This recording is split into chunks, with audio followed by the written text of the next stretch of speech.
Hello बच्चों। तो अभी हम लोग समझेंगे triangle law of vector addition को। क्या समझेंगे? Triangle law of vector addition. देखो, triangle law of vector addition में क्या है, देयर आर टू वेक्टर्स, यानी ओ से लेके यहाँ तक, इस पॉइंट तक ये एक वेक्टर है विच नेम इज पी, ठीक है ना, जिसका नाम हमारा वेक्टर पी है। और यहाँ से लेके यहाँ तक ये वेक्टर क्यू है। जब वेक्टर पी के टेल को वेक्टर क्यू के हेड से जब जोड़ दिया जाता है, ये हमारा जो रिजल्ट, ये वाली लाइन जो है, this is called resultant vector R and which is equal to P plus Q. ये ऐसा आपने पढ़ा हुआ है, graphical representation of vector addition, है ना। अब सबने पढ़ा है कि अगर एक वेक्टर ऐसे है और दूसरा वेक्टर अगर ऐसे है, suppose this is vector A and this is vector B, के आगे अगर हम लाइन ऐसे खींच दे तो ये होता है दोनों वेक्टर के बीच का एंगल। थीटा क्या है? Theta is the angle between vector A and vector, ये हमने आपको पहले भी बता रखा है। इसका मतलब ये जो थीटा है, this theta is the angle between vector P and vector Q. Clear? इसमें कोई दिक्कत नहीं। और आपको रिजोल्यूशन ऑफ वेक्टर में बता दिया गया है, किसी भी राइट एंगल ट्राइंगल में जब हमें हाइपोटेन्यूज पता हो, उसका जो बेस होता है, यानी यहाँ से ये लंबाई जो होगी, वो क्या आता है? Hypotenuse into cos theta. Hypotenuse है हमारा क्यू, कॉस थीटा। सिमिलरली यहाँ से जो ये लंबाई आएगी, ये वाली लंबाई परपेंडिकुलर वाली, ये कितनी होगी? होती है हाइपोटेन्यूज इंटू साइन थीटा, और ये होता है परपेंडिकुलर। ये वाली वैल्यू हमारी आ जाएगी क्यू साइन थीटा। ये क्या हो जाएगा? Q sine theta. ठीक है, ये दिखाई नहीं दे रहा है, चलो दिखाई न देने वाले सेंस में भी हम कलर चेंज कर लेंगे, दूसरे कलर से लिख दिया जाएगा। क्या दिक्कत है? कोई दिक्कत है ना? बिल्कुल दिक्कत नहीं होगी। ये वाली वैल्यू हमारी क्या हो जाएगी? यहाँ से लेके यहाँ तक, ये पूरा लंबाई जो है, यहाँ से लेके यहाँ तक, ये लंबाई हमारा हो जाएगा, क्योंकि ये है क्यू, ठीक है। ये क्या है बेटा? ये है यहाँ से यहाँ तक क्यू। ये हो गया क्यू कॉस थीटा, ये हमारा हो जाएगा Q sine theta. Q sine, इसमें कोई दिक्कत नहीं है। अब इस पूरे ट्राइंगल को आप ध्यान से देखो, ये ट्राइंगल पूरा कैसा बना है? ये ट्राइंगल पूरा ऐसा बना है, ठीक। यहाँ पर कोई पॉइंट, ये वो है, ये एंगल हम मान लें कि ये एक्चुअल में ये रिजल्टेंट वेक्टर है यार। ये क्या है? ये वेक्टर आर है, ठीक। और ध्यान से देख रहा है, यहाँ से ये वेक्टर, वेक्टर पी था, ठीक। ये वेक्टर, ये वेक्टर क्यू था, और ये वेक्टर आर है, क्योंकि हमारा हो गया vector P plus vector Q. ये वेक्टर आर जो है वेक्टर पी के साथ कितना एंगल पे है? सपोज फाई एंगल पर है। वेक्टर पी वेक्टर क्यू के साथ कितना एंगल पर है? ये थीटा एंगल पर। ये है परपेंडिकुलर। इस क्यू के रिस्पेक्ट में इसकी लंबाई हमारी कितनी आ गई? इसकी लंबाई हमारी आ गई क्यू साइन थीटा। यहाँ पर स्मॉल में है तो स्मॉल में लिख दिया है, और यहाँ कैपिटल में लिखा है हमने तो कैपिटल के सेंस में लिख दिया। और यहाँ से ये लंबाई कितनी आ गई? ये लंबाई आ गई क्यू कॉस। सोचो, हमने क्या बताया है पिछले वेक्टर में हमने ये बताया कि अगर ये कोई वेक्टर का ग्राफिकल रिप्रेजेंटेशन है, तो इसकी जो यहाँ से यहाँ तक लंबाई जो है, ये मैग्नीट्यूड को रिप्रेजेंट करेगा। यानी कि सपोज अगर ये वेक्टर ए है, तो इसके यहाँ से यहाँ तक के मैग्नीट्यूड को सिंपली हम केवल ए लिख सकते हैं। तो अब यहाँ से लेके ये टोटल लंबाई कितना हो गया? यहाँ से लेके ये टोटल लंबाई कितना हो गया? क्योंकि यहाँ ओ से लेके यहाँ तक तो पी है, पी हो गया, और यहाँ से लेके यहाँ तक क्यू कॉस थीटा है, ये आ गया P plus Q cos theta. और ये सिंपली कितना है यहाँ से यहाँ तक? Q sine theta. और यहाँ से ये जो वेक्टर रिजल्टेंट वाला है, ये रिजल्टेंट वेक्टर का मैग्नीट्यूड को हम क्या लिख सकते हैं? केवल आर लिख सकते हैं, लिख सकते हैं ना। तो उस सेंस में सबको पता है कि एच स्क्वायर बराबर क्या होता है? P square plus A square. Clear? Square बराबर P square plus B square. अब एच हमारा कितना है? आर है, तो हम लिखे आर स्क्वायर। पी हमारा कितना है? क्यू साइन थीटा है, हमने लिखा क्यू साइन थीटा का होल स्क्वायर। अब पी कितना है? पी हमारा यहाँ से लेके यहाँ तक है, जिसकी लंबाई है P plus Q cos theta. लिखा पी प्लस क्यू कॉस, और इसको क्या कर लिया? सिंप्लीफाई। जब सिंप्लीफाई किया तो क्या मिला हमको? सिंप्लीफाई करोगे तो आपको मिलेगा P square plus Q square plus two P Q cos. R की वैल्यू हम कैसे इक्वेट करेंगे? आर की वैल्यू इक्वेट करने के लिए स्क्वायर हटाएंगे। जब स्क्वायर हटाएंगे तो इधर क्या आ जाएगा? इधर आ जाएगा रूट। तो रूट आने के बाद बचेगा क्या? रूट आने के बाद बचेगा P square plus Q square plus two P Q cos two P Q cos, क्या ये बचेगा? थीटा क्या है? Theta is the angle between vector P and vector Q. ये रिजल्टेंट निकालने का, रिजल्टेंट वेक्टर का मैग्नीट्यूड निकालने का फार्मूला है। किसी भी दो, कोई भी दो वेक्टर क्वांटिटी हो, ध्यान रखना है आपको, कोई भी दो वेक्टर क्वांटिटी हो, अगर उस दो वेक्टर क्वांटिटी के बीच का एंगल दिया हो, उसका रिजल्टेंट निकालना हो, तो हम उसके लिए इसी फार्मूले का इस्तेमाल करेंगे। एग्जाम्पल से समझ लेते हैं। अगर ये बॉडी है और इस पर फोर्स लग रहा है, ठीक है ना, इस पर फोर्स लग रहा है, तब अरे इस पर फोर्स लग रहा, ये लग रहा 4 न्यूटन का, और इस डायरेक्शन में फोर्स लग रहा 3 न्यूटन का। तो चूंकि force is a vector quantity, ये सपोज कोई फोर्स F1 है और ये कोई फोर्स F2 है, तो हम लोग इतना तो जानते हैं ना कि फोर्स क्या है, फोर्स एक वेक्टर क्वांटिटी है, ठीक, वेक्टर क्वांटिटी है। अब इसको हम नेट फोर्स अगर निकालेंगे, तो नेट फोर्स डायरेक्टली हम ऐसे नहीं कर सकते कि F1 को हम F2 के साथ जोड़ दें, कि 3 को जोड़ दिया 4 के साथ और आ गया 7 न्यूटन और इसको हम 7 लिख दें। ये हमारा गलत मेथड। करेक्ट मेथड क्या है? करेक्ट मेथड ये है, इसको हम ऐसे ना लिख के, तो हम कैसे करेंगे? फार्मूले से करेंगे। कैसे करेंगे? फार्मूले से करेंगे। अब भाई हम देखेंगे कि दोनों वेक्टर क्वांटिटी है, दोनों के बीच में एंगल कितना है। दोनों के बीच में एंगल कितना है? 90 डिग्री। वेक्टर क्वांटिटी का रिजल्टेंट निकालने का फार्मूला क्या है? फार्मूला है आपके सामने, P square plus Q square plus 2pq cos theta. तो बॉडी पर नेट फोर्स कितना लग रहा, मान लिया एफ, एफ बराबर पी और क्यू, तो एक को पी मान लो और एक को क्यू मान लो। मान लो 3 को हमने पी मान लिया, F1 वाले को हमने क्या मान लिया, पी, और 4 वाले को क्या मान लिया, क्यू मान लिया। तो 3 का स्क्वायर यानी कि 9, 4 का स्क्वायर यानी कि 16, 2 multiplied by 3 multiplied by 4 multiplied by cos 90 degree. Cos 90 का वैल्यू होता है 0, तो 0 होता है, तो ये सारा टर्म हमारा खत्म हो गया। बचा कितना, 9 प्लस 16, 9 प्लस 16 का मतलब 25, 25 का मतलब 5 न्यूटन, ठीक। जबकि सिंपली दिख रहा है कि ये नंबर है 3 और ये 4 नंबर है, 3 एंड 4 आर द नंबर्स। तो हमारा नेट फोर्स कितना आना चाहिए? नेट फोर्स आना चाहिए 3 प्लस 4 इक्वल टू 7 न्यूटन। कभी भी ऐसा आप मत करना, वरना अगर आप ऐसा करोगे तो आपका आंसर गलत हो जाएगा। इस मेथड से आपको ऐड करना है, रिजल्टेंट निकालना है, इस मेथड से आपको रिजल्टेंट इक्वेट करनी है। इस पूरे प्रोसेस से आपका आंसर आ जाएगा 5 न्यूटन। तो हमारा एफ नेट फोर्स कितना है, 5 न्यूटन, और यही हमारा ट्रू है, यही हमारा ट्रू है, यही हमारा सही। ये आपको समझ में आ गया एक सवाल से। रिजल्टेंट निकालने का फार्मूला ये आपके सामने है, ये रिजल्टेंट निकालने का फार्मूला। जैसा कि आपने देखा कि रिजल्टेंट वेक्टर जो है वो वेक्टर पी के साथ कितना एंगल बना रहा, फाइव। यहाँ पर लिखा ना वेक्टर आर, ये वेक्टर आर है, ये वेक्टर आर वाली लाइन वेक्टर पी वाले लाइन के साथ कितना एंगल बना रहा, फाइव।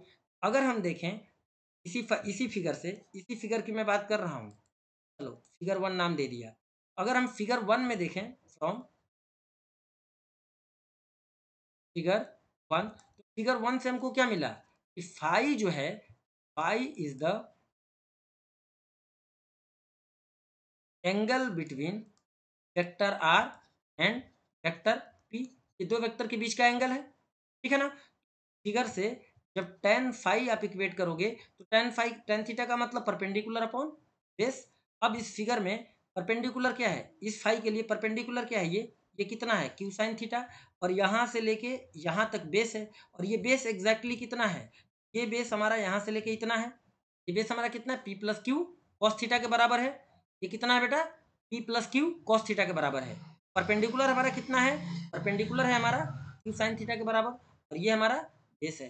परपेंडिकुलर अपॉन बेस रख देते हैं, आ जाओ रख देते हैं परपेंडिकुलर अपॉन बेस। परपेंडिकुलर हमने रख दिया Q sine theta divided by base, यानी कि पी प्लस क्यू कॉस, इससे हमारा क्या निकलेगा, फाई की वैल्यू, ठीक। ये फाई क्या है, तो फाई हमारा रिजल्टेंट वेक्टर का डायरेक्शन बताता है। क्या बताता है, रिजल्टेंट वेक्टर का डायरेक्शन। फाई इज द, है तो angle between vector R and P, but ये क्या बताता है, phi tells about the direction.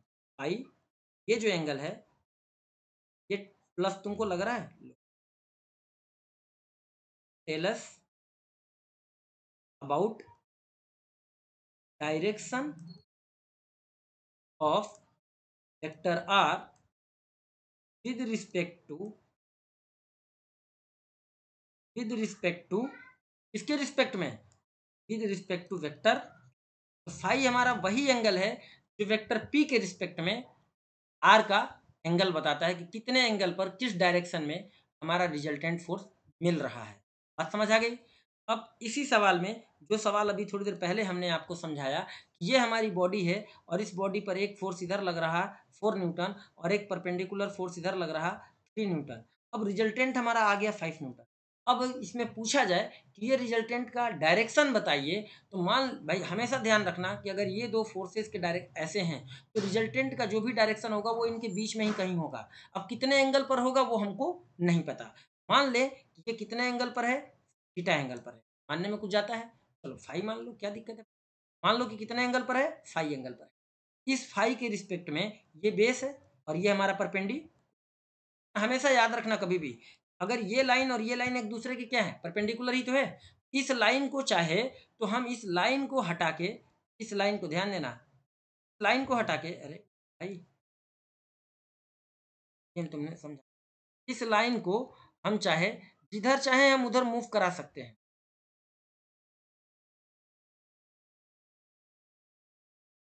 इस लाइन को हम यहाँ पर भी मूव करा देंगे तब भी परपेंडिकुलर ही रहेगा, यहाँ पर मूव करा देंगे तब भी परपेंडिकुलर ही रहेगा, यस और नो।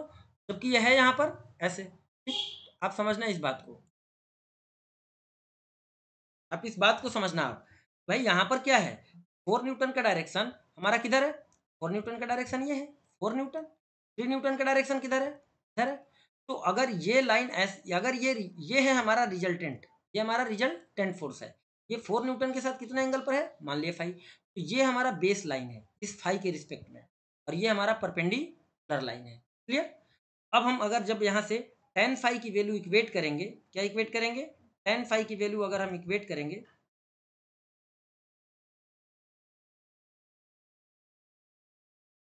उस फिगर से, तो ध्यान देना, फिगर नंबर 1 से, ये एग्जाम्पल वाला फिगर से, फिगर 1 नहीं, ये जो हमने क्वेश्चन आपको समझाया था इस क्वेश्चन वाले फिगर से, इस फिगर के रिस्पेक्ट में जब हम डायरेक्शन निकाल लेंगे तो हमने लिख दिया from figure direction of resultant force, resultant लिखा tan pi is equal to perpendicular upon base, perpendicular 3 है, बेस हमारा 4 है।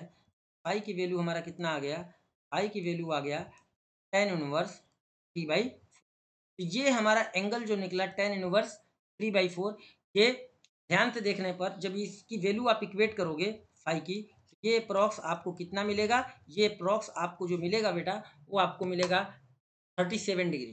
ये आपको एग्जैक्टली लगभग कितना मिलेगा, ये वैल्यू जो आपको मिलेगा बेटा ये आपको मिलेगा 37 डिग्री के इक्विवेलेंट। ये बात आप समझ गए होंगे आई होप। अब किसी भी बच्चे को कोई प्रॉब्लम नहीं आनी चाहिए, किसी भी बच्चे को कोई प्रॉब्लम नहीं आनी चाहिए, जो मैंने बोला किसी भी बच्चे को कोई प्रॉब्लम इस सवाल में अब नहीं आनी चाहिए। आई होप कि आप लोग इसका आंसर बहुत अच्छे से समझ गए होंगे, किसी को कोई दिक्कत है ना, जब इसको आप सोल्व करोगे तो ये 37 डिग्री के बराबर आएगा। तो इस तरीके से हम triangle law of vector addition का यूज करते हैं किसी भी क्वेश्चन में, किसी भी सवाल में, ठीक है। तो triangle law of vector addition अगर आपको बहुत अच्छे से समझ में आ गया तो फिर फर्दर हम आज के अगले टॉपिक की तरफ बढ़ते हैं। तो फर्दर हमारा नेक्स्ट टॉपिक है आज का मल्टीप्लीकेशन ऑफ वेक्टर क्वांटिटी। अब मल्टीप्लीकेशन ऑफ वेक्टर क्वांटिटी, किस तरीके से हम किसी वेक्टर क्वांटिटी का मल्टीप्लाई करते हैं, क्या क्या रूल होता है और समझते हैं। तो मल्टीप्लीकेशन बेटा दो टाइप का होता है, एक होता है हमारा डॉट प्रोडक्ट, एक हमारा क्या होता है, एक होता है हमारा डॉट प्रोडक्ट। डॉट प्रोडक्ट को हम लोग स्केलर प्रोडक्ट भी कहते हैं, डॉट प्रोडक्ट को हम लोग क्या कहते हैं, डॉट प्रोडक्ट को स्केलर प्रोडक्ट भी कहते हैं। दूसरा ये होता है हमारा cross product, cross product, cross product को हम लोग वेक्टर प्रोडक्ट भी कहते हैं, वेक्टर प्रोडक्ट, ठीक है। प्रोडक्ट का मतलब यहाँ मल्टीप्लिकेशन है, प्रोडक्ट का मतलब यहाँ उत्पाद से बिल्कुल भी नहीं है। प्रोडक्ट का मतलब किससे है, प्रोडक्ट का मतलब मल्टीप्लिकेशन से है, उत्पाद से नहीं है। तो ये बात भी मैंने आप लोगों को क्लियर कर दी। अब हम आगे बढ़ेंगे, क्या होता है डॉट प्रोडक्ट, कैसे करना है वेक्टर क्वांटिटी का, अगर हमारे सामने दिया हो तो आइए समझते हैं।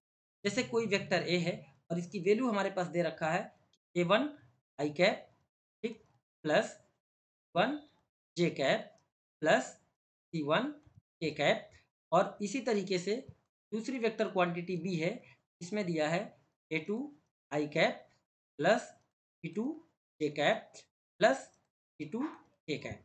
तो हमारे पास दो वेक्टर क्वांटिटी है ए और बी, इनके बीच में हमें क्या इक्वेट करना है, डॉट प्रोडक्ट ए डॉट। आपको करना क्या है यहाँ पे ए डॉट बी जब आपको इक्वेट करना है तो ए डॉट बी इक्वेट करते समय आई के सामने जो वैल्यू है और बी वाले में आई के सामने जो वैल्यू है इनको मल्टीप्लाई करना है विद साइन, ठीक है। A1 के सामने प्लस का साइन, A2 के सामने प्लस का साइन, तो मल्टीप्लाई करेंगे तो क्या आएगा A1 A2।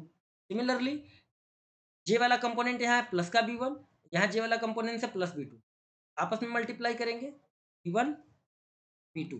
सिमिलरली यहाँ के सामने प्रोडक्ट है C2 और यहाँ के सामने प्रोडक्ट है C1, कोफिशिएंट है हमारा, के सामने की वैल्यू है C1, है ना, और यहाँ के सामने C2, साइन दोनों में प्लस, तो आ जाएगा प्लस का 1, ये हमारा आंसर हो जाएगा। यानी समझ लो यहाँ आई जे के जो कोफिशिएंट्स हैं उनको आपस में हम मल्टीप्लाई करते हैं, आई को आई के साथ, जे को जे के साथ, के को के साथ, विद प्रॉपर साइन, ध्यान देना है विद प्रॉपर, ये चीज आपको नोट कर लेना है, प्रॉपर साइन के साथ हम मल्टीप्लाई करते हैं। एक सवाल से समझते हैं, जैसे मान लिया जाए कि हमारे पास वेक्टर का वैल्यू दिया है 2i cap plus 3j cap, ठीक, और इसी तरीके से कोई वेक्टर क्यू है, इसकी वैल्यू दिया है माइनस का 3j कैप प्लस का 5k कैप, ठीक। अब जैसा कि देख पा रहे हो कि p वाले में k नहीं है और q वाले में i नहीं है, वेक्टर p में k का टर्म है ही नहीं, यहाँ पर i है, यहाँ पर i नहीं है। जब हम p डॉट क्यू इक्वेट करेंगे बेटा, एक में टर्म है एक में नहीं है तो वो टर्म जीरो रहेगा, प्लस यहाँ जे है यहाँ भी जे है, इसमें +3 है और इसमें -3 है, तो आप सोचो कि +3 का मल्टीप्लाई -3 के साथ अगर आप करोगे तो आपका आंसर क्या आएगा -9, तो सिंपली यहाँ पर हो गया -9, ठीक है। अब यहाँ पर के का टर्म नहीं है, इस वाले में के का टर्म अब्सेंट है और इस वाले में के का टर्म है, तो अगर एक में के का टर्म है दूसरे में के का नहीं है वो भी हो जाता है जीरो, यानी कि हमारा सिंपली आंसर क्या आएगा p प्लस क्यू का, ये आ जाएगा -9। तो दूसरा एस्पेक्ट समझ लेते हैं हम लोग कि दूसरे एस्पेक्ट में कैसे ये चीज इक्वेट करेंगे, ठीक। तो दूसरा एस्पेक्ट समझो, आएगा आंसर -9। कैसे दूसरे एस्पेक्ट में हमारा आंसर -9 आएगा, बहुत अच्छे से समझना है ये चीज, आप बहुत अच्छे से समझने की कोशिश करना, ठीक है ना। बहुत अच्छे से का मतलब बहुत अच्छे से, देखो भाई जिन बच्चों को नहीं समझ आया वो दोबारा समझ जाएंगे। मान लो वेक्टर p दिया है, इसमें 2i लिखा है, लिख लिया, 3j लिखा है, लिख लिया, k तो नहीं दिया है ना, तो इसमें 0k लिख लो, कोई दिक्कत नहीं है। अब ऐसे ही q का वैल्यू कितना दिया है, i नहीं दिया तो 0i लिख लो, माइनस में 3j दिया है, प्लस में 5k दिया है। जब इनके बीच आप डॉट प्रोडक्ट करोगे p dot vector q is equal to, जब आप इन दोनों में डॉट प्रोडक्ट करोगे कि p dot vector q, p dot q का मतलब क्या है कि p में i के कंपोनेंट 2 है, i का कंपोनेंट 0, 2 को 0 से मल्टीप्लाई करो 0, प्लस माइनस माइनस, 3 3 जा 9, प्लस प्लस प्लस, 0 5 जा 0, आंसर हमारा क्या आया, फाइनली आंसर तो हमारा माइनस का 9 ही आया ना। तो इस तरीके से आप डॉट प्रोडक्ट कर सकते हो। आई होप कि आपको डॉट प्रोडक्ट का तरीका समझ में आ गया होगा कि डॉट प्रोडक्ट कैसे करते हैं। दूसरा समझते हैं, इसी में एक और कॉन्सेप्ट, कभी जैसे मान लिया कि हमारे पास कोई वेक्टर ए दिया है या कोई बी दिया है, अगर, ठीक है ना, या अभी यहाँ पे आपके सामने है कि पी और क्यू दिया है, आपने पी को क्यू से मल्टीप्लाई करो या क्यू को पी से मल्टीप्लाई करो, ठीक है ना। आप पी डॉट क्यू इक्वेट करोगे तब भी आपका -9 आएगा, आप क्यू डॉट पी इक्वेट करो तब भी आपका -9 आएगा, यानी इस आंसर में कोई चेंज नहीं दिखेगा। इससे हम एक कंक्लूजन पर तो पहुंच ही सकते हैं, क्या कंक्लूजन पे पहुंच सकते हैं, इसका मतलब कि पी डॉट क्यू बराबर होता है क्यू डॉट पी के, एक पहला कंक्लूजन, ये कंक्लूजन पे तो हम पहुंच ही सकते हैं, तो ये कंक्लूजन ही है, इसको बहुत अच्छे से नोट करके रख लो कि P dot Q is equal to Q dot P, ये कॉन्सेप्ट है। दूसरा कॉन्सेप्ट क्या है, अगर मान लो कभी भी दो क्वांटिटी का अगर डॉट प्रोडक्ट हम करते हैं, इसका एक फॉर्मूला बनता है ऐसे, पी क्यू कॉस थीटा, ठीक है। थीटा क्या है, यहाँ पर जो थीटा है ये वेक्टर पी और वेक्टर क्यू का एंगल है। थीटा क्या है? ये एंगल है किसके किसके बीच का? Angle between vector P and vector Q. Vector P और क्यू के बीच का एंगल है। क्या बोला मैंने? वेक्टर पी और क्यू के बीच का एंगल है। ये बात आपको क्या करना है? समझना है। पी और क्यू के बीच का एंगल क्या है?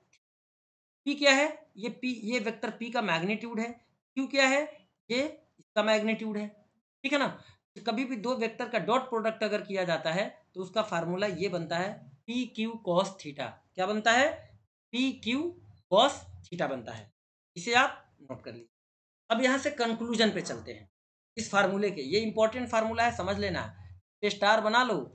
कभी भी दो वेक्टर को अगर हम डॉट प्रोडक्ट करेंगे तो फार्मूला क्या बनेगा? Q cos theta. ये फार्मूला है, इंपॉर्टेंट है। ये फॉर्मूला है, इंपॉर्टेंट होगी। अब इसके कंक्लूजन पे चलते हैं। अगर मान लें हम कि पी, वेक्टर पी परपेंडिकुलर है वेक्टर क्यू के साथ, इसका मतलब कि इन दोनों के बीच में जो एंगल बनेगा वो तो 90 डिग्री बनेगा। और कॉस 90 डिग्री की वैल्यू क्या होती है? कॉस 90 डिग्री की वैल्यू तो जीरो होती है। कॉस 90 डिग्री की वैल्यू क्या होती है? कॉस 90 डिग्री का वैल्यू तो जीरो होता है। यस और नो? आपने कहा यस। भाई अब समझो, यानी कि दोनों का डॉट प्रोडक्ट जब हम करेंगे तो हमारा क्या आया? पी आया, क्यू आया और मल्टीप्लाई में जीरो आ गया। तो पी को जब क्यू से मल्टीप्लाई करो, इसको जीरो से मल्टीप्लाई करो तो अंततः रिजल्ट क्या मिलेगा? जीरो। ये पहला पॉइंट है। जब दो वेक्टर के बीच में डॉट प्रोडक्ट किया जाए और वो दोनों आपस में परपेंडिकुलर हों, उनका डॉट प्रोडक्ट क्या होता है? जीरो होता है। अब बात आई कि यहाँ से सवाल कैसे आया। क्या इस कॉन्सेप्ट का सवाल आता है? बिल्कुल आता है। कैसा सवाल आता है? सवाल से सवाल। मान लिया मेरे प्यारे बच्चों कि हमारे पास एक क्वेश्चन दिया है। कैसा क्वेश्चन दिया है? क्वेश्चन है, ये समझना कि हमारे पास एक क्वेश्चन दिया है। Vector A is perpendicular to vector B and is given as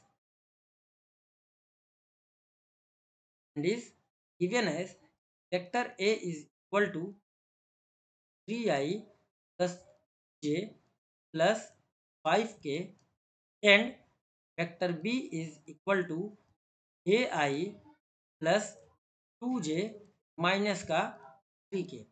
find A. Find ए की वैल्यू क्या होगी, ये हमें इक्वेट करना। और ये दे दिया है कि वेक्टर ए और वेक्टर बी परपेंडिकुलर है। तो अब इसका सोल्यूशन कैसे होगा?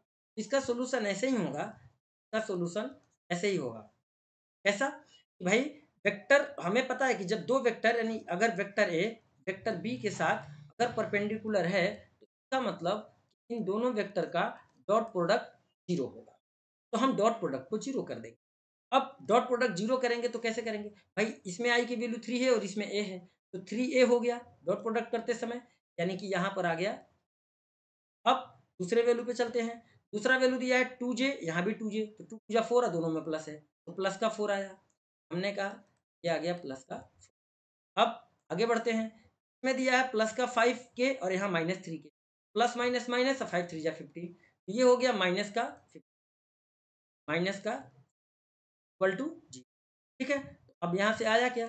3a इक्वल टू 15 तो इधर आ गया, ठीक, 4 भी इधर आ गया। 15 में से 4 गया, क्या बचा? 11। ए की वैल्यू क्या आया? 11/, यही वैल्यू हमें क्या करना था? यही वैल्यू हमको इक्वेट करना था। इस तरीके के क्वेश्चन आपको मिलते हैं। अब आप लोगों के लिए एक क्वेश्चन मैं इसका लिख दे रहा हूँ, इसका सोल्यूशन आप इक्वेट करिए। तो मान लीजिए कोई वेक्टर एक्स है, एक्स ना लिखूँ यार, खराब लगेगा। कोई वेक्टर पी है, इसकी वैल्यू है आई माइनस 3j, और कोई वेक्टर क्यू है, इसका वैल्यू है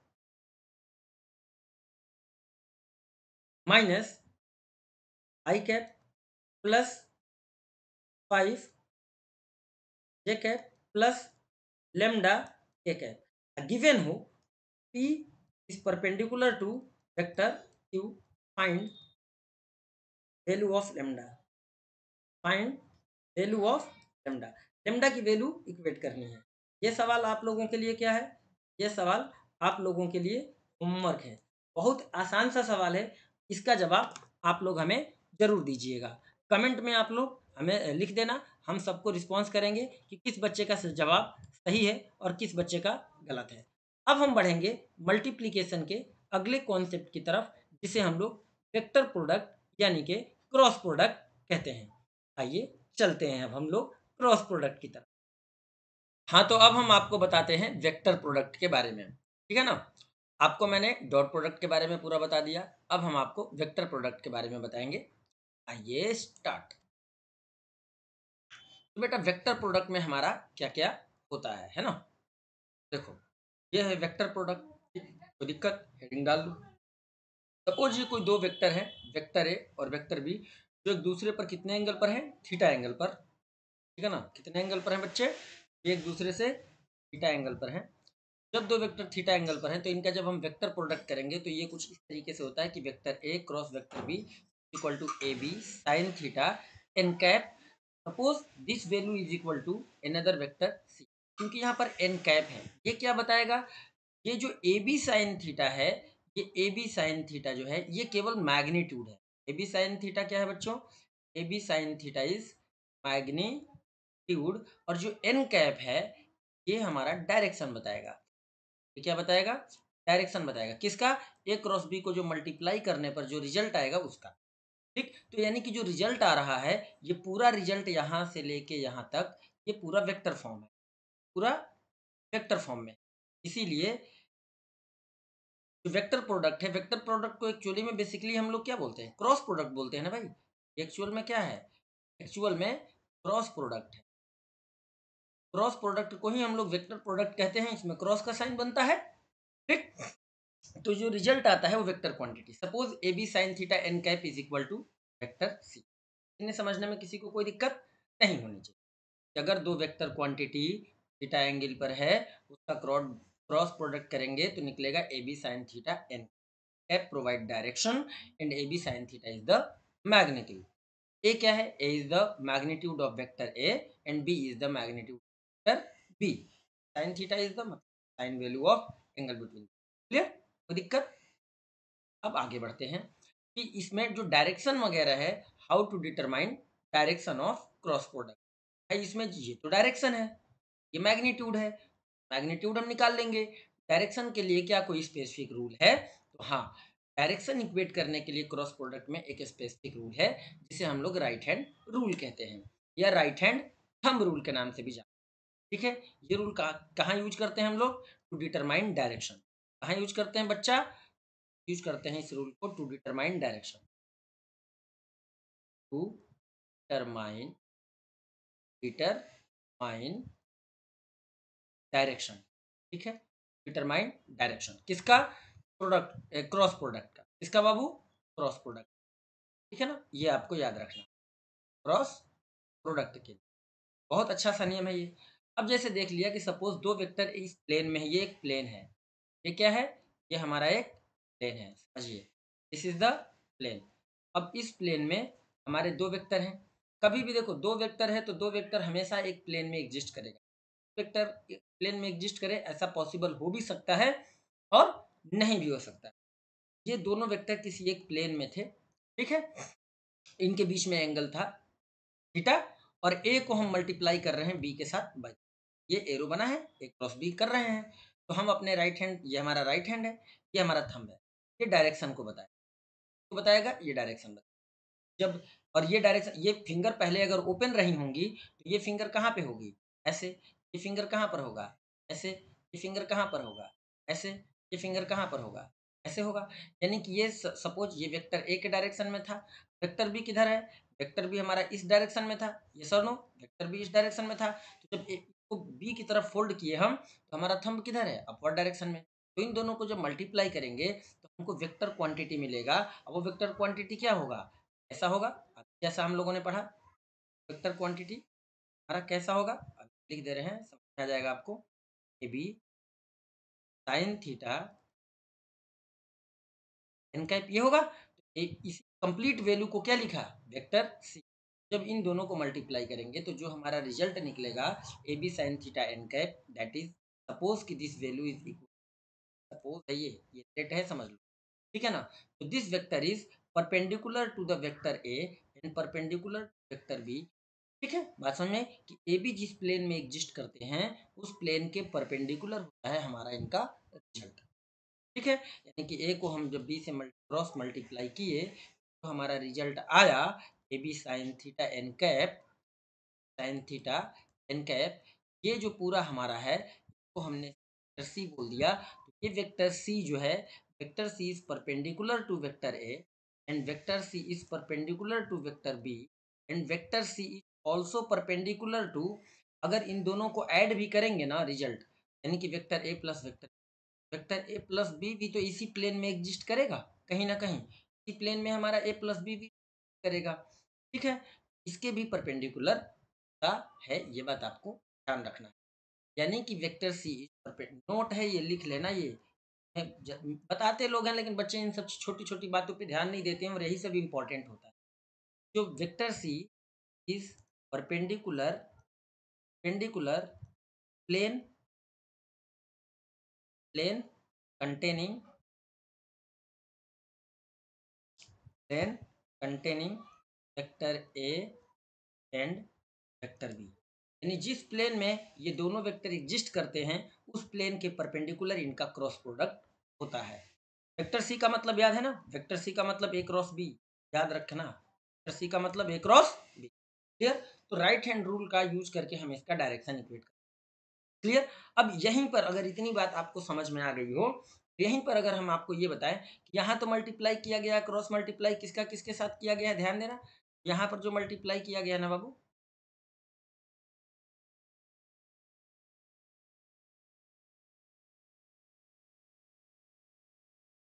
ठीक है, तो इसके साथ मल्टीप्लाई किया गया है,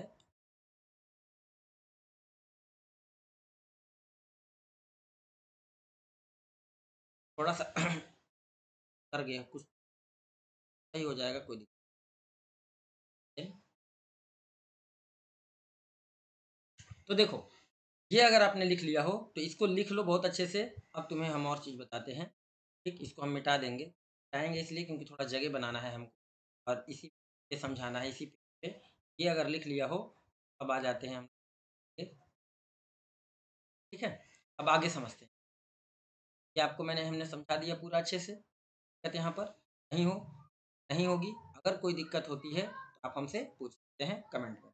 अब जैसे मान लो कि हमने यहीं पर कहा कि नहीं, ए को बी से क्रॉस मल्टीप्लाई नहीं करना है बल्कि बी को ए से क्रॉस मल्टीप्लाई। तो बी को आप ए से, बी को ए से जब क्रॉस मल्टीप्लाई करोगे तो थंब हमारा राइट हैंड का किधर जाएगा, नीचे की तरफ जाएगा, ठीक है ना। यानी कि जो इसका रिजल्ट आ जाएगा अब इक्वेशन में, जस्ट अपोजिट डायरेक्शन में। ठीक, ये होगा माइनस वेक्टर, डायरेक्शन बदला है।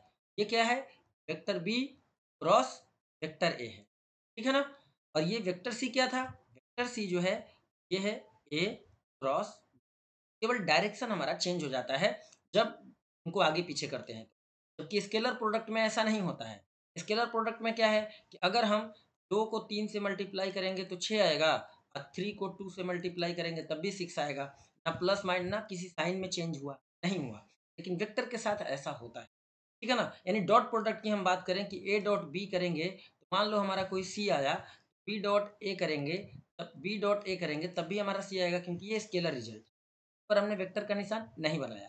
जबकि यहाँ पर ऐसा नहीं होता कि अगर ए क्रॉस बी हम कर रहे हैं तो इस डायरेक्शन में हमको रिजल्ट मिल रहा है, तो बी क्रॉस ए करेंगे, बी क्रॉस ए करेंगे तो रिजल्ट का डायरेक्शन चेंज हो जाएगा।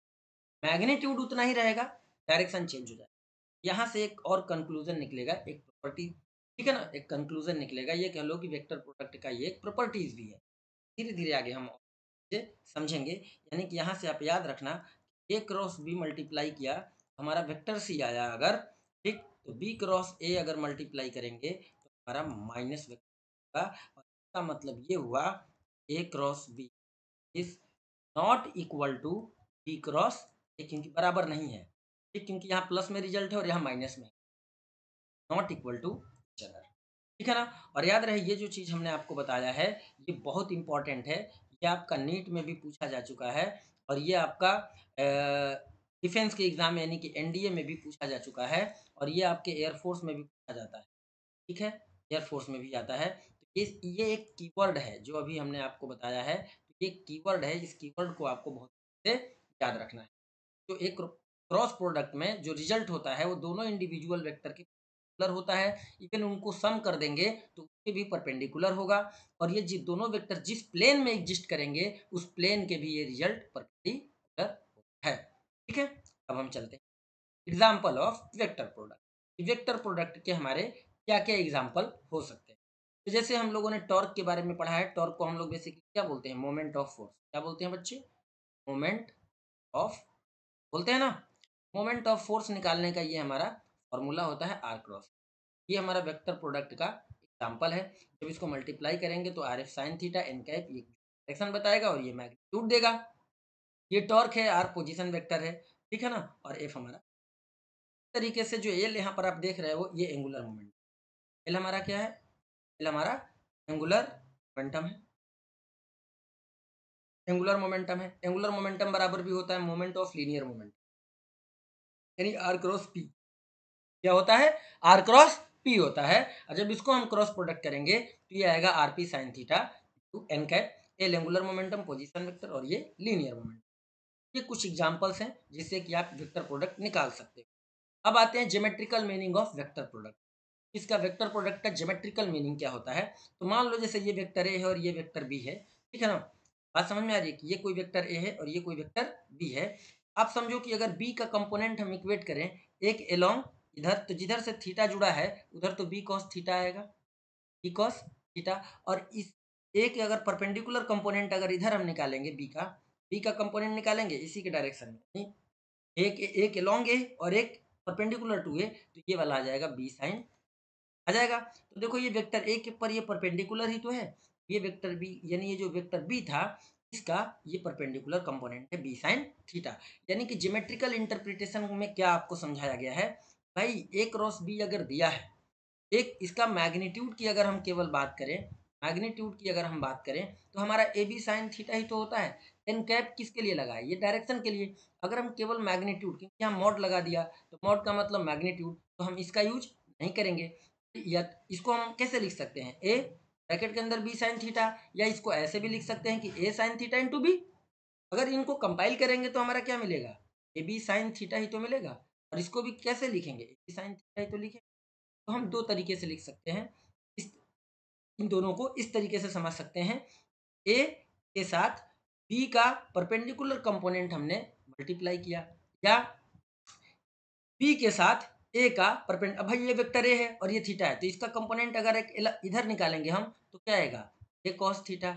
और एक इस डायरेक्शन में हम इक्वेट करेंगे तो क्या आएगा, ए साइन थीटा, ए साइन थीटा आएगा ना। तो ये बी पर परपेंडिकुलर ही तो है, तो इसी चीज को यहाँ से ऐसे प्लॉट कर दिया गया और लिख दिया गया ए साइन थीटा।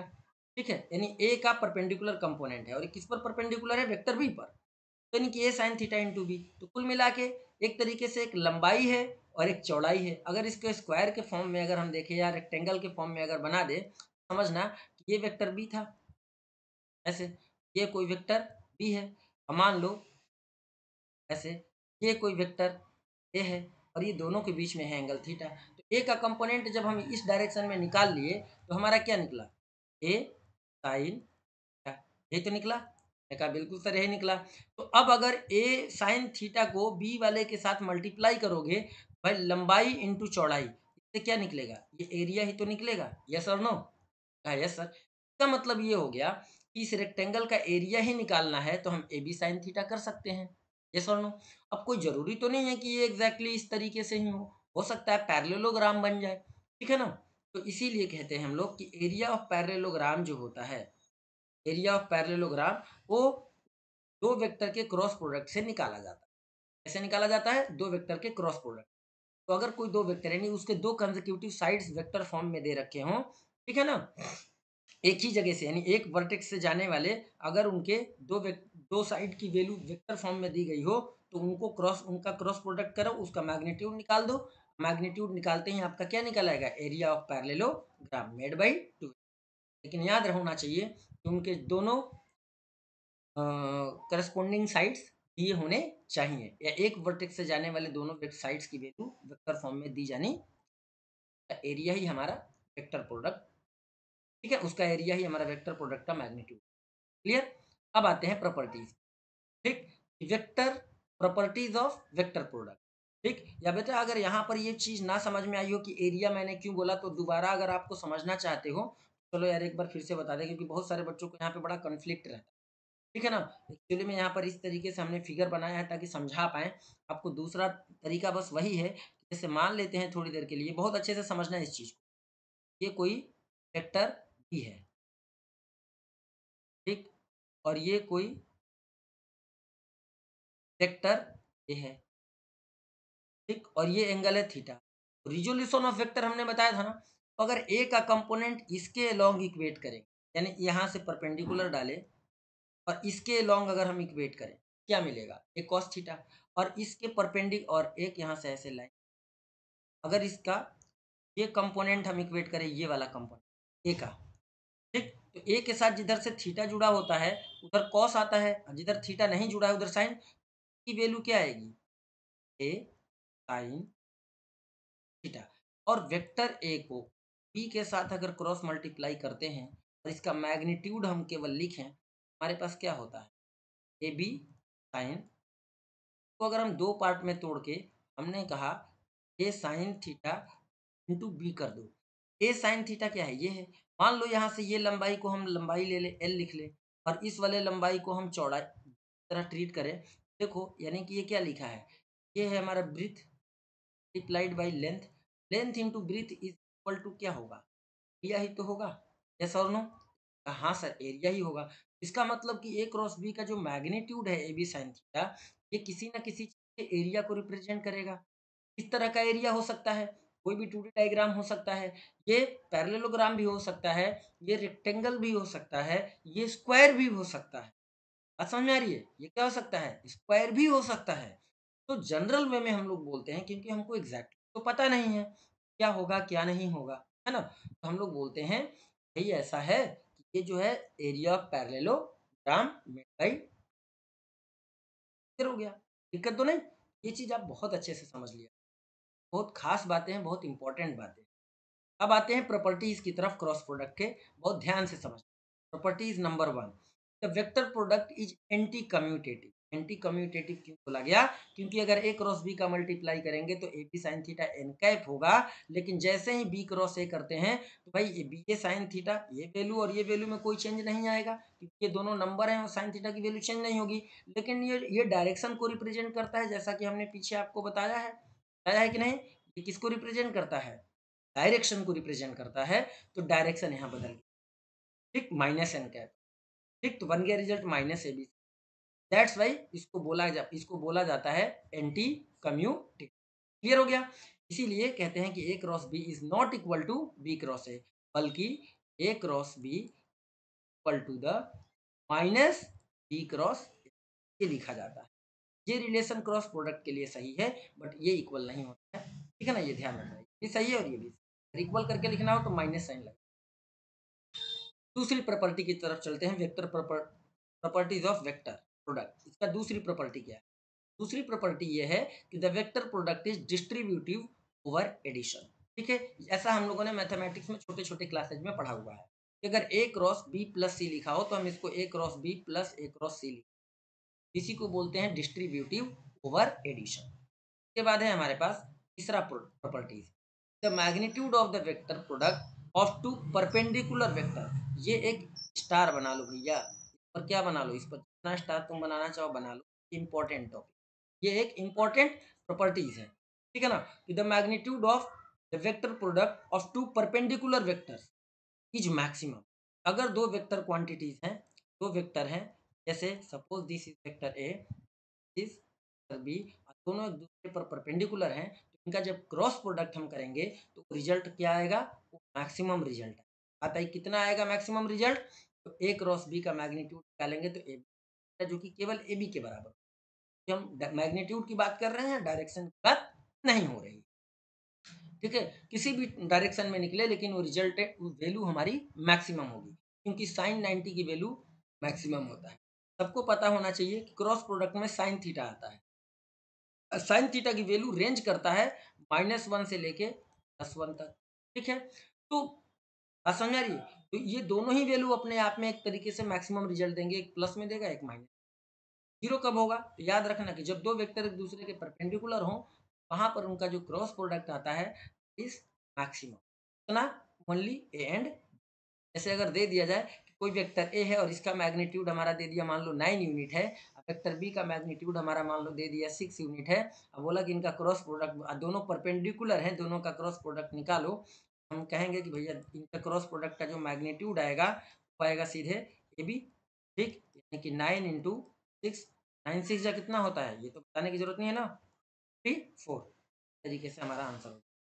अगली प्रॉपर्टी की अगर हम बात करें, फोर्थ प्रॉपर्टीज नंबर, तो the vector product of two parallel vector general, क्योंकि अगर दो पैरेलल वेक्टर हैं, ये और ये वेक्टर अगर दोनों पैरेलल हैं, suppose this is vector A, this is vector B, इन दोनों के बीच में कोई एंगल नहीं बन रहा, यानी कि थीटा की वैल्यू 0 डिग्री है और साइन 0 डिग्री की वैल्यू हमारी 0 degree is equal to 0।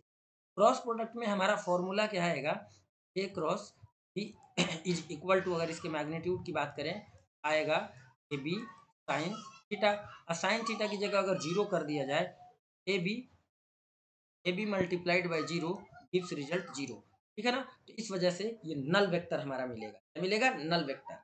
F भी तो है, अगर मैग्नीट्यूड की बात करें तो 0 मैग्नीट्यूड हो जाएगा, ये नल वेक्टर हमको। पांचवी प्रॉपर्टीज की अगर हम बात करें, तो अगर दो वेक्टर को मल्टीप्लाई करते हैं और दोनों एंटी पैरेलल हो, क्या हो, एंटी पैरेलल हो, ये बात आपको ध्यान रखनी है। एंटी पैरेलल के केस में हमारा 180 साइन 180 की वैल्यू अगेन 0, ठीक है ना भाई, एक वेक्टर इधर इस डायरेक्शन में है, दूसरा वेक्टर इस डायरेक्शन में है, ठीक, suppose this is vector A and this is vector B, दोनों के बीच में एंगल कितना हो गया, दोनों के बीच में एंगल आ गया आपका 180 डिग्री। जब ये हो गया तो इन दोनों का क्रॉस प्रोडक्ट करने पर हमारा क्या रिजल्ट निकलेगा, फिर से नल वेक्टर निकलेगा। पैरेलल और एंटी पैरेलल के केस में रिजल्ट का मैग्नीट्यूड होता है वेक्टर फॉर्म में नल वेक्टर। क्लियर।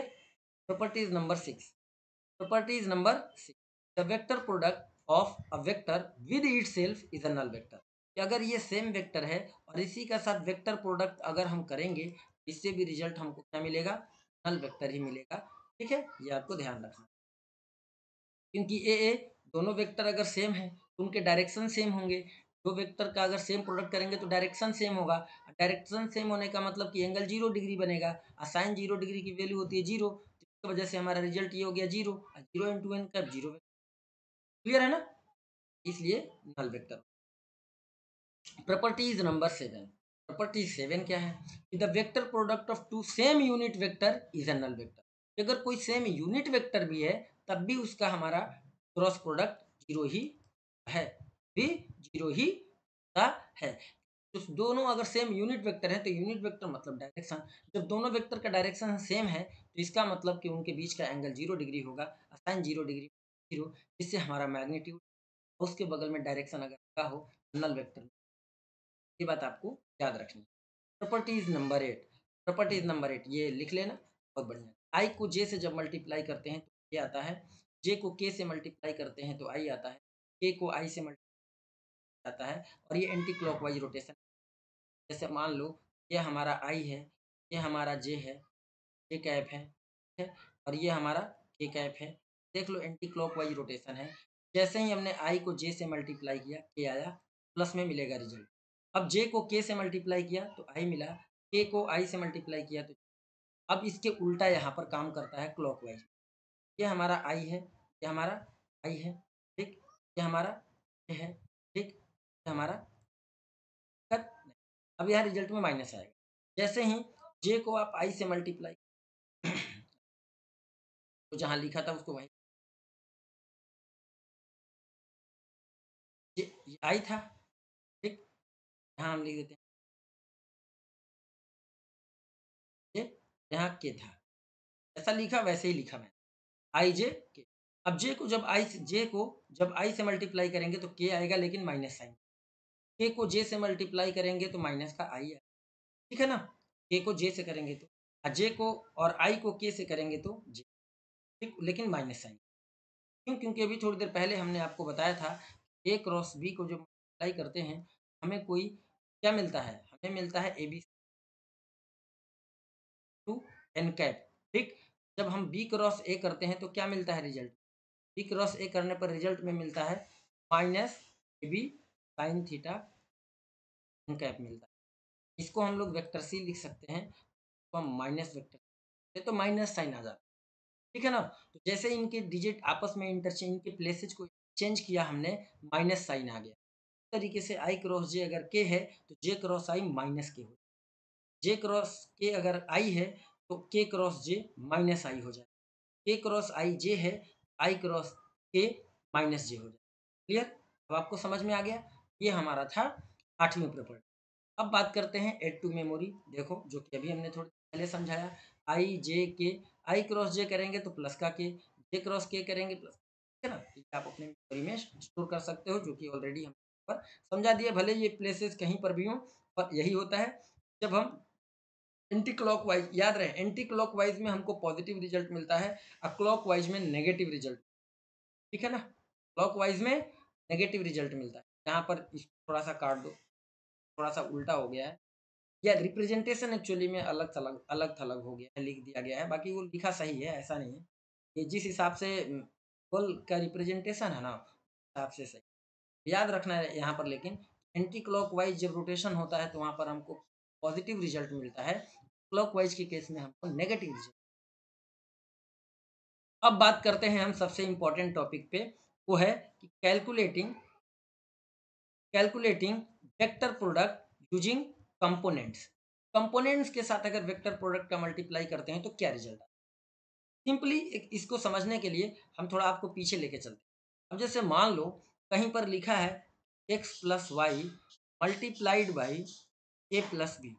इसको क्या हम ऐसे लिख सकते हैं, एक्स को मल्टीप्लाई करेंगे एक बार ए प्लस बी से, यहाँ प्लस वाई है, फिर प्लस वाई, फिर इसको मल्टीप्लाई करेंगे ए प्लस, फिर इसको हम ओपन करेंगे भाई एक्स ए हो जाएगा ना, plus X B plus Y A plus Y B. Yes और नो? तुम सबने कहा बिल्कुल सर, ऐसे ही होगा।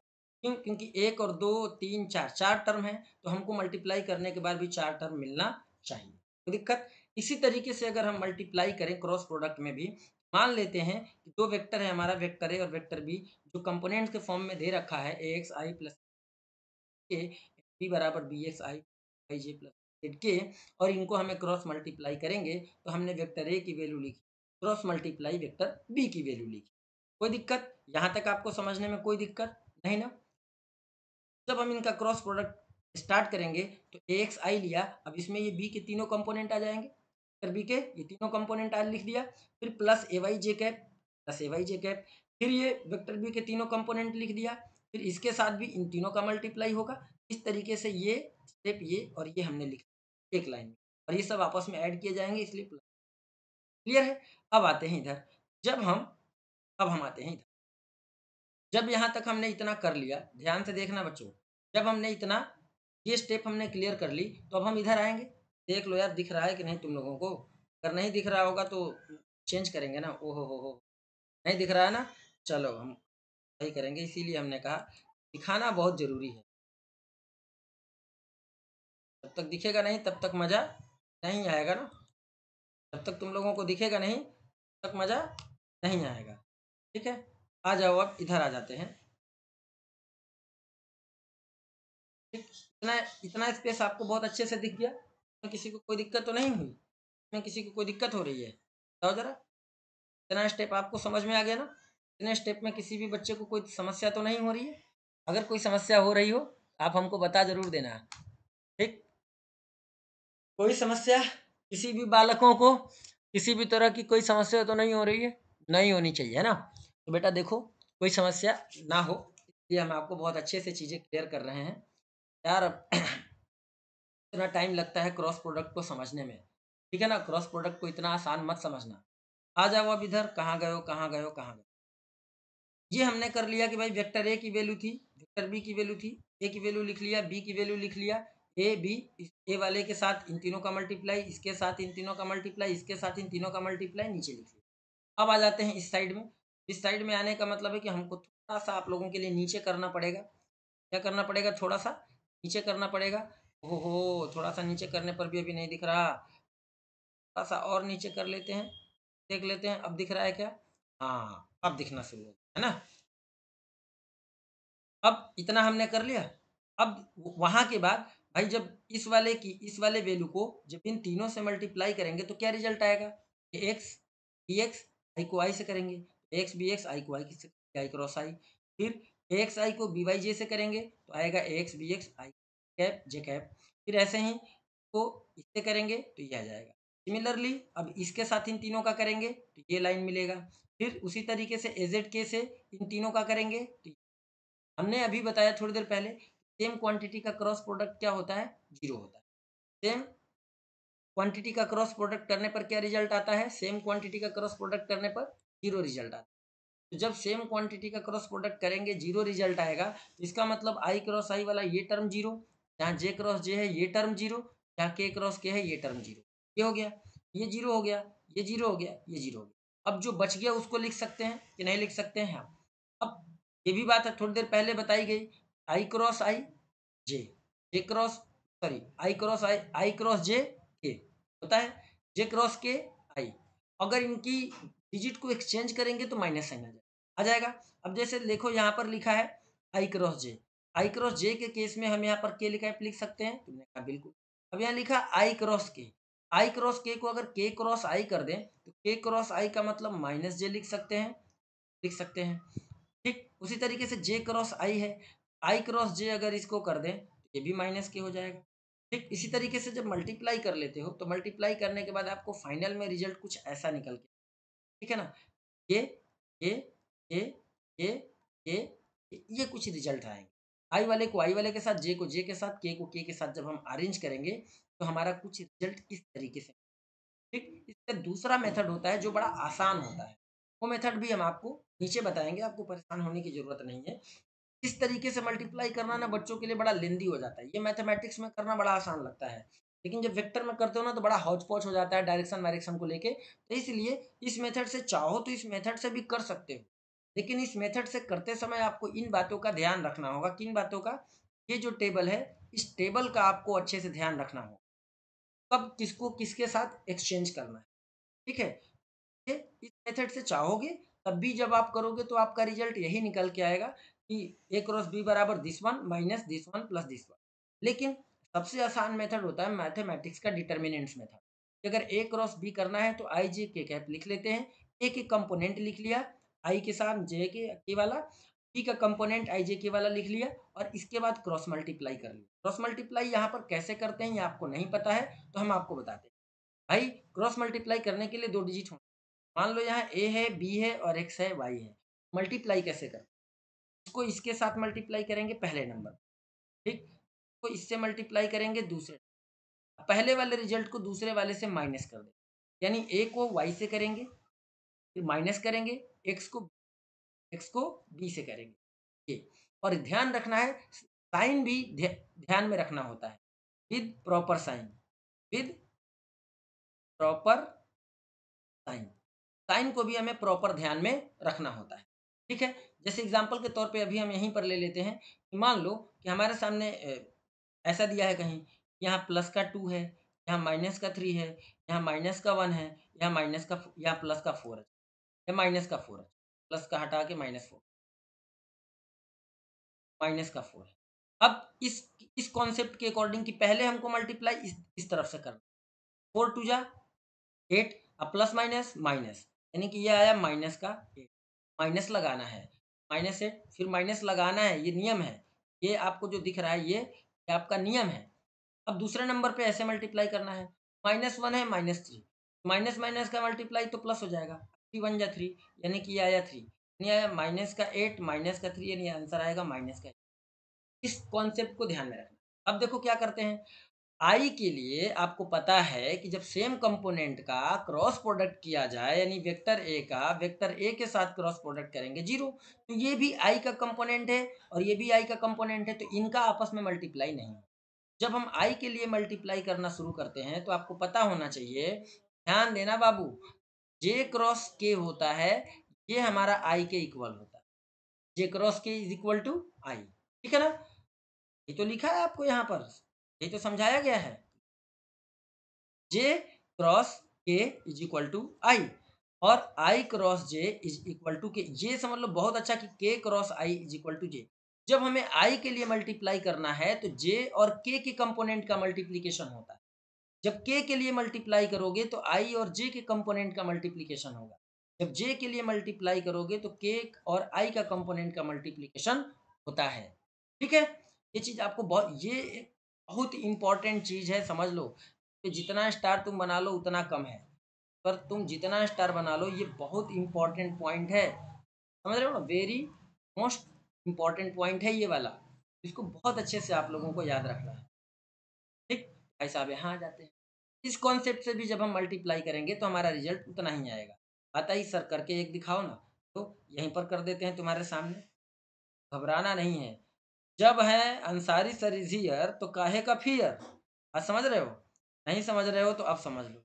जब अंसारी सर इज हियर काहे का फियर, फियर मतलब समझते हो ना, डर, डर नहीं होना चाहिए। When you are connected with me and don't worry, I am here. तो जब हम यहाँ हैं, काहे का डर। गाना एक नहीं सुना हुआ, अरे आजकल तो भोजपुरी वाले क्या पता नहीं कैसे कैसे गाने बजाते हैं। जब सैया है कोतवाल तो डर काहे का, वैसा ही समझ लो। अरे हम सैया वैया नहीं बनना है, हम देखो तुम्हारे टीचर, हम टीचर ही रहेंगे, लेकिन फिर भी जब हम तुम्हारे साथ लगे हैं तो डरना नहीं चाहिए। अब देखो ए क्रॉस बी, यहाँ पर ध्यान रखना साइन का भी हमें इस्तेमाल करना होता है। यहाँ के लिए प्लस लेते हैं, यहाँ के लिए माइनस, यहाँ के लिए प्लस। जब प्लस आई हमने यहाँ पर लिख दिया तो आई के लिए ये कंपोनेंट हमें मल्टीप्लाई नहीं किया जाएगा, क्योंकि आई के लिए आई के कंपोनेंट नहीं किए जाते। इसको इसके साथ मल्टीप्लाई करो तो ए X B A Y B Z, देखो लिखा है ए वाई बी जेड। फिर इसको इसके साथ मल्टीप्लाई करो माइनस साइन के साथ तो माइनस लगा दिया, इसको इसके साथ करो बी वाई ए जेड, या ए जेड बी वाई लिख सकते हो, कोई दिक्कत नहीं, क्योंकि ये नंबर्स हैं। ठीक है ना, तो ए जेड बी वाई। ठीक, तो ये पहला आई के लिए मल्टीप्लाई खत्म। अब माइनस जे, तो माइनस जे लिख लिया। अब जे वाले कंपोनेंट को आपको छेड़ना भी नहीं है, ये कंपोनेंट अब आपको नहीं छेड़ोगे। अब इसका मल्टीप्लाई सीधे इससे होगा, A X B Z, X B Z minus B X A Z, X B X A Z. ठीक है, अब प्लस का के ले लें। अब जब प्लस का के ले लेंगे हम लोग, अब के वाले कंपोनेंट को हम लोग नहीं छेड़ेंगे। अब इसका इससे multiply X B Y minus, ठीक, तो इससे करो तो X B A Y B X, A Y B X हो गया आंसर। इस तरीके से आपको मल्टीप्लाई करना रहता है। ठीक है, ये चीज़ आपको ध्यान रखना है, मल्टीप्लाई कैसे करना है ये आपको ध्यान रखना है। जब कभी भी आई के लिए मल्टीप्लाई करेंगे तो आई का कंपोनेंट नहीं लेंगे। ठीक, जे के लिए और के लिए साइन का ध्यान रखना कि आई के लिए प्लस, जे के लिए माइनस, और ये जो वैल्यूज निकल के आते हैं इनको हम लोग रेक्टेंगुलर कंपोनेंट, तो हम लोग क्या बोलते हैं, इनको रेक्टेंगुलर कंपोनेंट बोलते हैं। ध्यान से समझना अभी यहीं पर। ठीक, ये तो नोट कर लेना भाई, यहाँ पर प्लस लेते हैं, देखो मैं बता दूं, यहाँ पर प्लस, यहाँ पर माइनस, यहाँ पर प्लस लेते हैं। अगर इस साइन को हमें प्लस करना हो तो क्या हम अंदर से माइनस कॉमन लेके इसको प्लस कर सकते हैं, तुमने कहा हाँ। जब अगर अंदर से साइन लेके माइनस को प्लस कर देंगे, ये माइनस आ जाएगा और यहाँ पर प्लस आ जाएगा, तो हमारे वैल्यू क्या क्या बचेगा, देखो ये बचा ए वाई बी जेड माइनस ए जेड डी वाई। ठीक है, यहाँ पर प्लस कर दिया है तो अब क्या बचा, ए Z B X, A Z B x minus A X B Z x. के लिए क्या बचा, क्योंकि यह तो प्लस ही है, तो यहाँ बचा ए एक्स बी वाई माइनस ए वाई बी एक्स। ये जो वैल्यूज हैं इनको हम लोग रेक्टेंगुलर कंपोनेंट कहते हैं। क्या कहते हैं बच्चों, these are called rectangular component, rectangular component, ध्यान रहे, कॉल्ड रेक्टेंगुलर कंपोनेंट। ठीक है ना, तो ये रेक्टेंगुलर कंपोनेंट है, यानी ए क्रॉस बी को मल्टीप्लाई करने पर जो रिजल्ट आया, this result are in vector form, this result are in vector form. आया कि नहीं, वेक्टर फॉर्म, क्लियर है। सपोज ये जो रिजल्ट है अगर इसको हम वेक्टर सी लिखें, अब वेक्टर सी को कुछ इस तरीके से रिप्रेजेंट करें, रिजल्ट को हम क्या लिखें, suppose this result is written as, भाई तो देखना था कि दिख रहा है कि नहीं, क्या है यार, दिख नहीं रहा ना, अब दिख रहा है। सपोज ये जो रिजल्ट आपके सामने दिख रहा है, this result is equal to क्या, वेक्टर सी। मान लेते हैं कि ये जो रिजल्ट है ये तो वेक्टर फॉर्म में है, अगर इस रिजल्ट को यानी ये जो पूरा टर्म लिखा है इसको हम वेक्टर फॉर्म में लिखें, तो ये जो हमारे आई के साथ वाला वैल्यू है, ये एक्स एक्सिस का कंपोनेंट है, जे के साथ वाला वैल्यू वाई एक्सिस का कंपोनेंट है, के साथ वाला वैल्यू जेड एक्सिस का कंपोनेंट है ना। तो इन कंपोनेंट्स को हम लोग क्या बोलते हैं? Rectangular components. क्या बोलते हैं? Rectangular component. आई होप जो भी हमने वेक्टर्स में आप लोगों को समझाया बहुत अच्छे से समझ में आ गया होगा। और अगर बहुत अच्छे से समझ में आ गया है मेरे प्यारे बच्चों, जब बहुत अच्छे से समझ में आ जाता है तो क्या करना चाहिए, तो भी समझ में आ ही रहा होगा कि क्या करना चाहिए, ठीक है ना। अगर बहुत अच्छे से सारे कॉन्सेप्ट समझ में आ गया है, आप सब हमें आज्ञा दीजिए। जो हमारे चैनल पे अगर नए हैं, हमारे वीडियो पर देख रहे हैं, लाइक करें, शेयर करें, सब्सक्राइब करें। फिर मिलते हैं अगले क्लास में, तब तक के लिए आप सब हमें आज्ञा दीजिए। जय हिंद।